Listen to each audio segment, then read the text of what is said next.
যে একটা দল, সেটা নতুন দল, এখনও নিবন্ধিত দল না, ছাত্ররা এই গণ অভ্যুত্থানের নেতৃত্ব দিয়েছে, আমাদের সম্মান আছে, তাদের প্রতি শ্রদ্ধা আছে, ভালোবাসা আছে, স্নেহ আছে, কিন্তু তার মানে এই না অপর রাজনৈতিক দলগুলোর সাথে বৈষম্য তৈরি করে একটা দলকে সরকার পৃষ্ঠপোষকতা দেবে। এখানে আমাদের রেদওয়ান ভাই আছেন, উনি বলবেন, উনি বলেছেন ওখানে যে কোনো মন্ত্রী প্রতিমন্ত্রীও তো এই ধরনের প্রোটোকল পায় না, যারা এই নতুন দল তাদেরকে যেভাবে প্রোটোকল দেওয়া হচ্ছে।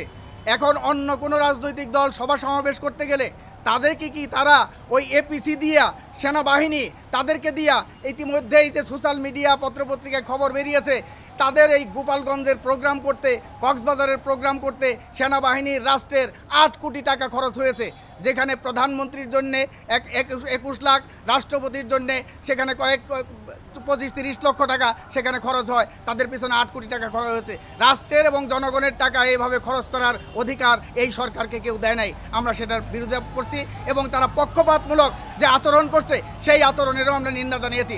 আমরা সেই জন্য বলেছি যে আগামী দিনে অনেকগুলো সংস্কার প্রস্তাবে ঐক্যমত্য, কমিশনে ঐক্যমত্য আমরা হয়েছি। আগামী দিনে একটা সুষ্ঠু ভালো নির্বাচনের মধ্য দিয়ে ভালো মানুষ যাতে সংসদে যেতে পারে এবং তারা গিয়ে দেশ এবং জনগণের কল্যাণে অভ্যুত্থানের পরিপূরক হিসাবে কাজ করতে পারে, দেশ গঠন করতে পারে, নতুন বাংলাদেশের যে স্বপ্ন সেই স্বপ্ন যাতে পূরণ করতে পারে, সেই লক্ষ্যে এই সরকারকে নিরপেক্ষতার যে প্রমাণ সেই প্রমাণটা দিতে হবে।